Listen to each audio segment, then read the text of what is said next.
해오름반 여러분, 안녕하세요.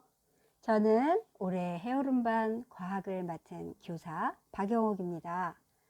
코로나19 때문에 영상으로 수업을 하게 되어 안타깝게 생각하며 수업 내용이 잘 전달될지도 걱정이 됩니다. 원래 학교에서 여러분과 서로 얼굴을 보며 쓰고 읽고 질문도 하고 대답도 하고 그렇게 하고 싶은데요. 그런 날이 하루빨리 왔으면 좋겠습니다. 해오름반은 화, 목, 금 이렇게 주 3일 수업이 있는데 그중 과학은 목요일에 수업이 있습니다. 그럼 지금부터 과학 수업을 시작하겠습니다.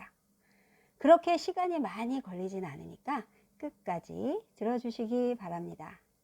오늘은 첫 수업으로 과학이라는 과목 소개와 또 어떤 내용을 공부하는지 살펴보겠습니다. 네, 과학이라는 것은 인간계와 자연계의 법칙과 지식을 이론적, 실증적으로 규명하는 행위 및 그 방법론의 체계. 어렵죠? 사전에 그렇게 되어 있어요. 사전에는 그렇게 되어 있고요. 이것은 무슨 말이냐 하면 과학은 우리가 살아가는 이 세상, 인간과 자연에 관련된 모든 것에 대한 법칙과 지식을 경험적으로 그리고 자세히 관찰도 해보고 실험도 해보고 그에 따라서 증명을 해 보이는 것, 그렇게 이해하시면 되겠습니다. 예를 들면 매일매일 해가 뜨고 지는 것, 또 화분에 물만 줘도 잘 자라서 꽃이 피죠. 네, 그리고 바닷물이 아침에는 빠졌다가 저녁쯤 되면 다시 들어옵니다. 또 물을 주전자에 담아 가스불을 켰더니 펄펄 끓는 것, 이런 것들 우리 생활에서 늘 경험하는 사실들이죠. 바로 과학은 이런 사실들입니다. 자, 그럼 교과서를 한번 살펴볼까요? 자, 교과서 4쪽을 보시면 차례가 있습니다. 한번 다 같이 읽어보겠습니다. 여러분들은 눈으로 함께 읽어주세요. 제일 먼저 주황색 글씨로 써있죠. 생명과 건강. 1. 식물의 구조와 분류. 괄호 1. 식물의 구조. 괄호 2. 식물의 분류. 이 단원에서는 식물의 구조와 기능, 그리고 식물을 특징에 따라 어떻게 분류하는지를 공부합니다. 2. 식물의 광합성. 괄호 1. 광합성. 괄호 2. 식물의 이로움. 여기서는 광합성이란 무엇인지, 그리고 식물들이 우리에게 주는 이로운 점, 이것들을 알아보겠습니다. 3. 동물의 생활. 괄호 1. 동물의 분류. 괄호 2. 동물과 질병. 여기서는 동물의 특징은 무엇인지, 또 어떻게 분류를 하는 건지 알아보고요. 동물도 병에 걸릴까요? 그렇죠. 걸리죠. 어떤 병에 걸리는지 그걸 알아봅니다. 그 다음 지구와 환경. 1. 땅의 모습. 괄호 1. 다양한 땅 위의 모습. 괄호 2. 땅 속의 모습과 활동. 이 단원에서는 우리가 사는 땅, 이 다양한 땅의 모습이 어떻게 만들어졌는지 살펴보고요. 지구 속의 모습은 또 어떻게 생겼는지, 또 구조도 알아볼 겁니다. 그리고 지구도 살아있는 생명체라고 했죠. 어떤 활동을 하는지에 대해서도 공부합니다. 2. 지층과 화석. 괄호 1. 지층의 형성. 괄호 2. 화석과 지구의 역사. 여기서는 지층이란 무엇이며 그 형성되는 과정을 알아보고 화석은 또 어떻게 생긴 건지, 화석으로 알 수 있는 건 또 무엇인지에 대해서 알아봅니다. 3. 지구 위의 물. 괄호 1. 우리 생활과 물. 괄호 2. 밀물과 썰물. 그리고 쓰나미. 지구상의 물이 어떻게 어디에 분포하고 있는지, 그리고 우리 생활에 그 물이 어떻게 이용되고 있는지 알아보고요. 밀물과 썰물, 그리고 쓰나미는 또 무엇이며 왜 일어나는지 알아봅니다. 그 다음 힘과 에너지. 1. 무게. 괄호 1. 물체의 무게. 괄호 2. 무게의 단위와 측정. 여기서는 그 무게를 재는 단위의 관계, 또 그리고 측정하는 방법에 대해서 배웁니다. 2. 여러 가지 힘. 괄호 1. 마찰력. 괄호 2 탄성력. 네, 여기서는 마찰력과 탄성력이 무엇이며 일상생활에서 활용되는 사례를 알아봅니다. 3. 자석. 괄호 1 자석의 성질. 괄호 2 자석의 이용.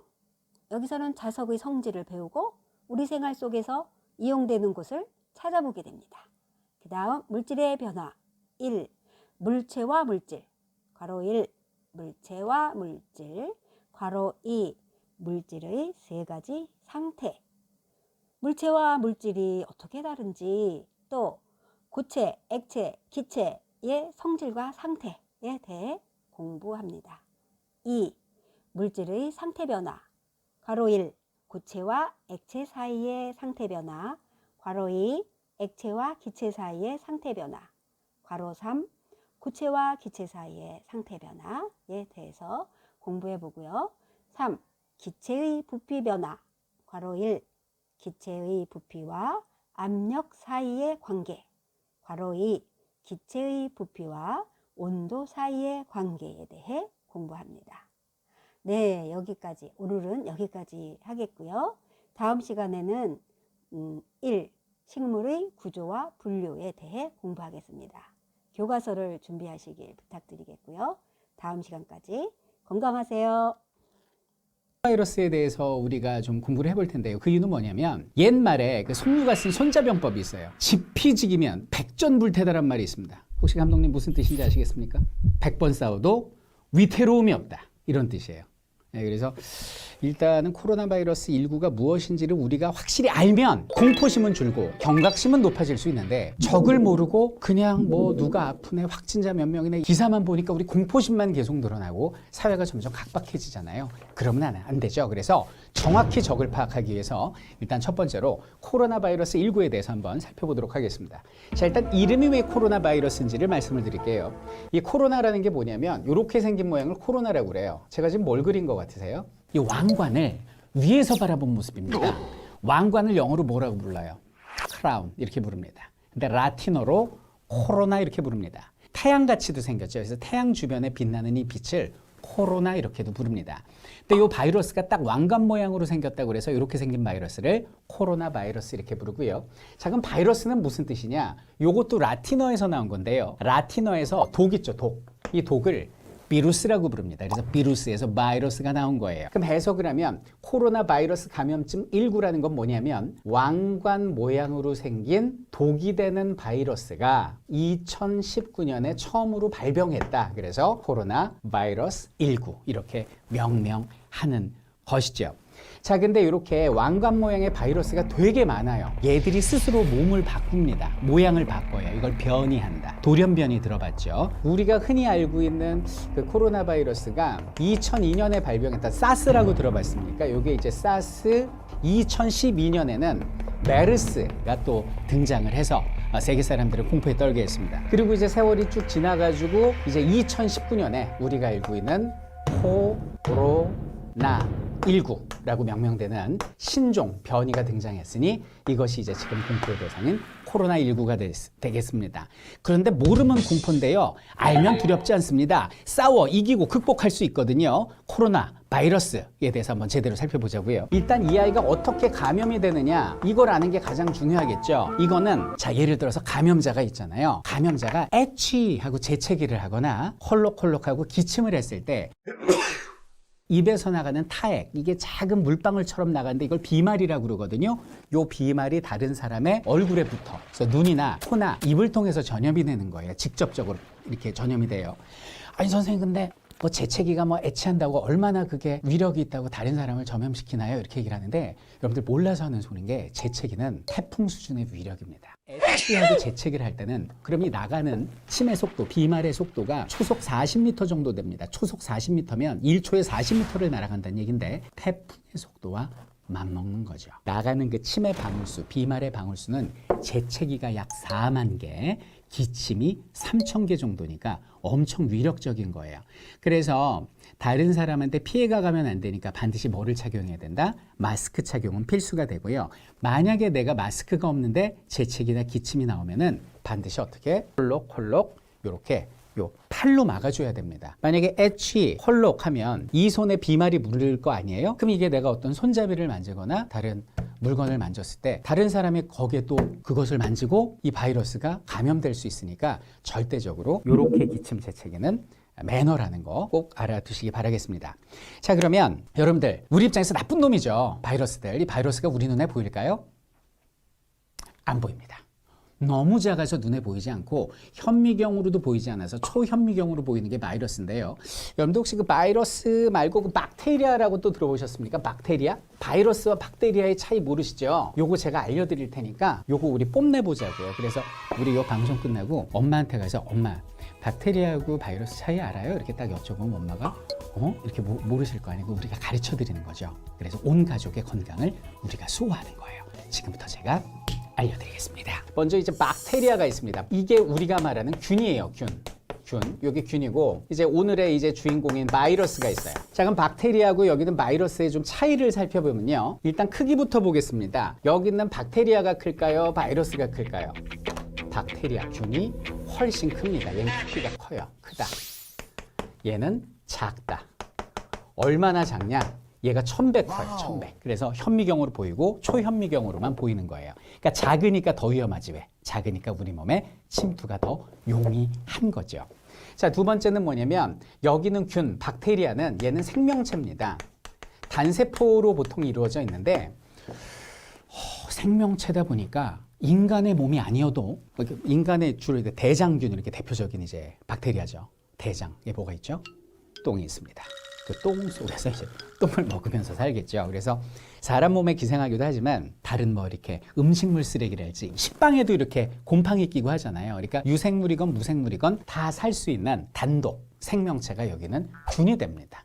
그런데 여기는 바이러스는 생명체가 아니라서 이건 뭐라고 부르냐면 반생명체 이렇게 부르는데 왜 반생명체라고 부르느냐?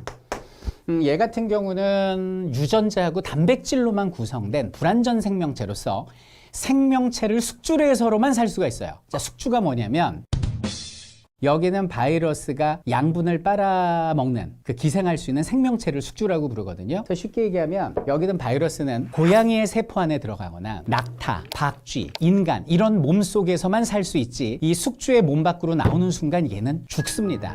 그래서 여기는 코로나 바이러스도 사람 몸 밖으로 나오면 공기 중에서 3시간 이상 살 수 없다는 말이 여기서 나오는 거죠. 그리고 여기는 박테리아, 균이라고 그랬는데요. 이 균도 억울한 부분이 있습니다. 나쁜 균도 있지만 유익한 균도 있다.